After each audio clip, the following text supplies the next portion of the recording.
What's up, Tyler? What's up, man? You good? I'm good. It's very nice to meet you. Good to meet you too. Josh, how are you? I'm great. I gotta tell you guys. Josh, yeah, Tyler. everybody. Good to meet you, man. Everybody, can Great to meet you. Let's do a group hug real quick. Group side hug? Dude, Are we connecting it or no? We'll connect. Okay. I'm already connected. I All can't right. connect anymore. Yeah. You guys are stretching me out. And then you guys hit the stage, and I just remember going. And this is my hand to God. I've seen. I compare you guys to. I've seen 9 Inch Nails, Foo Fighters. I've seen Rolling Stones that year. I mean, it was just. You guys are in my top 5. Oh wow. And listen, I'm not trying to kiss your ass. I'm not trying to. I just want to express to you, Thank you so how much. impressed I was at just the sheer musicality you guys have. Thank you. The way you put stuff together. How freaking in shape you guys are. That's one thing. No, seriously. How do you sing and not get out of breath with the amount of movement do you do? Do you guys train? Do you have a regimen? Or is it just strictly adrenaline? Or is it something that... Because I know you guys started in Columbus, Ohio. I'm from Parkersburg, West Virginia, so I'm really familiar with Columbus and High Street and all those bars and everything. Yeah. And, I mean, you guys have been doing it so long. Is it just something you worked yourself into as far as, like, getting in shape to be on stage like that and go that hard for that long? I mean, when you start out, you're not playing 2 hours because no one wants to watch a band that they don't Right. play for 2 hours. Right.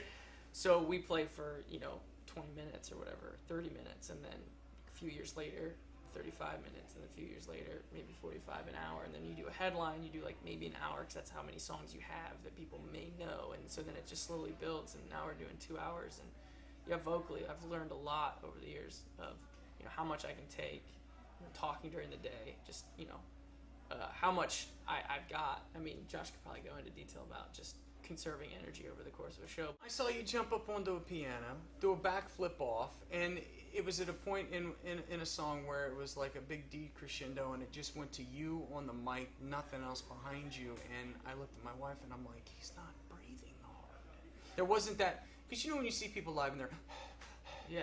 There wasn't I any of hate that, yeah. So, yeah, see? No, I'm very aware of that. Yeah, that's Yeah, what I for thought. sure. I was like, he's thinking about this. Yeah. I don't know, do you ever get in those situations where you're like, oh my God, I just want to take a deep breath, but I'm not. I gotta hold you have myself no back. idea. It's the whole, you can get a face where you look like you're totally collected, when really your brain's just like... Take a freaking breath! Josh, you on the other hand, are a very technical player, but you play extremely hard. Did you take lessons? Did you pick it up? Do you follow certain drummers? Or is it just you learned this much and then kind of developed your own style about it? I think, thank you. I don't consider myself a very technical drummer. Nah, I try to, but I think more, and this is like embarrassing to say in front of musicians, but my philosophy, I always kind of looked at somebody like my youngest sister, and if I sat her down and showed her kind of like the most like technical drummers in the world, I think that she would think that's really cool, but I don't know if she'd necessarily be inspired to pursue kind of her own thing. So my goal was to always kind of play in a way that could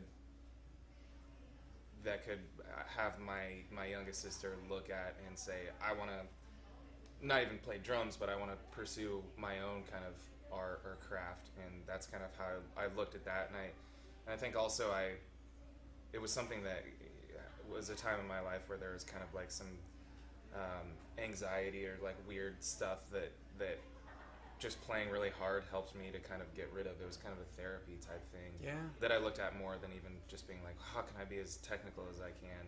Right. And that always has been very helpful. Music and drums has always been that for me, and I think since then, and as I played, I try to get better every day and get more technical. But before anything, I look at it as a feeling thing more than that. You guys, take me through the process of how you write, because it does come through with the energy on stage, and you guys are like a machine on stage. But what's the process of writing for you? Do you have a certain way that you like to write? Do you have a certain place where you feel more comfortable writing and coming up with ideas, or do you guys do it as a collaboration, or do you just go away from each other for a while and then just come back and go, hey, I got this idea? I think it's very... I've never really co-written with anyone as far as, like, some people, especially once you start dipping into the pop world, they just throw some people in a room, and it's like this, let's just see what happens.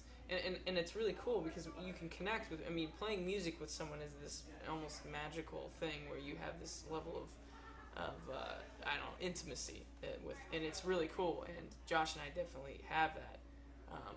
As far as working with other songwriters and stuff, I can't show them. I can't have them in the room. I mean, I don't know. It's like I don't want show them your tricks. Well, yeah. I mean, like when you're finding a song and you're Right. feeling it out, you Right. sound ridiculous. You Yeah, know? And of course. So it's really hard to do with other people in the room or other people around. Because So- when you're writing, you probably do the thing where you just sing words that aren't words. yeah, just to no, put it's the- definitely Yeah. it comes a couple different ways. You can either already have lyrics and you're trying to fit them, and obviously, that's a process, or you've got the music and then you're trying to come up with lyrics. Right. Both of those ways can be embarrassing to witness. Oh, absolutely. So yeah, it's definitely like a closed-in moment where I have to just really block everything out. And for then sure. he writes this, brings it to you, and goes, "What do you think about it? What are you going to do with this?" Yeah, I mean the live aspect for us. A lot of artists, songwriters, bands. They'll make music, and then they'll stop, and then turn on a completely different switch and go, okay, now how do we do this live?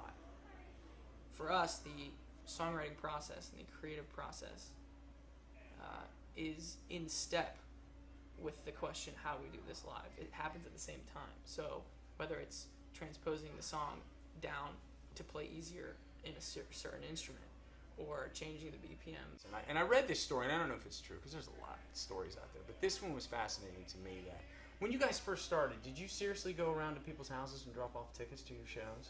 Like back in the day, like it was just back when everybody had flip phones and they would text you their address and stuff. And I mean, I still have. you do? Are you bunch serious? of- yeah, I mean, if you look in my F section of my contacts, there's like fan,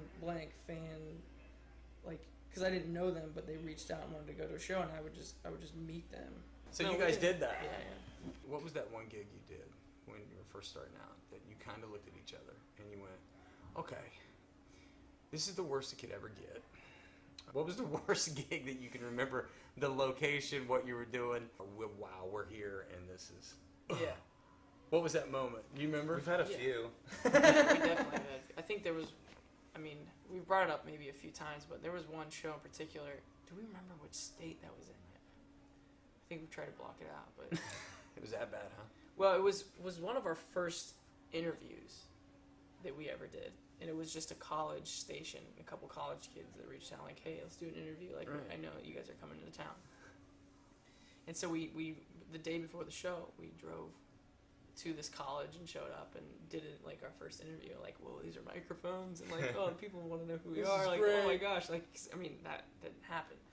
So we do our interview, and and the next day the show happens, and when we walked on stage, it's a really weird feeling walking on stage now and knowing exactly how many people are going to be in the audience, Yeah. because that wasn't the case. Right. You walk on stage, you get a moment where your like back is turned, and then you turn and you kind of go, okay, who showed up? You know? So in that particular show, we turned around and there was only two people, and it was the two people that interviewed us. Oh! And That was so, it. so then we just went right from. I mean, so yeah, for me, a set has always been this thing that I need to battle and fight and win. So that first song, I played a song called "Ode to Sleep," and that first song, I just like, I don't know, I wanted to be done. And then the second song, I was like, you know what though, these two people, I don't know who they are now, I don't know where they are, but they're gonna look around. Not only obviously they see that they're the only ones there, and it's kind of underwhelming, but we're gonna give them a show that they'll never forget, because not only because we're gonna work really hard for them, but because they're the only two people there, they'll never forget this. Yeah, and they're And so telling... it's just a mentality throughout the course of the set. You realize that this is still something you have to battle. But that was definitely a low point. They're telling that story to this day. I saw 21 Pilots and it was just me and one other person. Yeah. Me and one other person. I want to find those guys. Yeah. Like, Yeah, if you're out there, send a tweet, Yeah, at 21 Pilots, get a hold of them. yeah. hit us up. Tyler, pleasure, man. Yeah, keep man. doing what you're Thank doing, you, please. for Please sure. keep doing what you're doing. Thanks, man. Josh, Thank you. congratulations, guys. Thanks. You deserve it. 21 Pilots, everybody.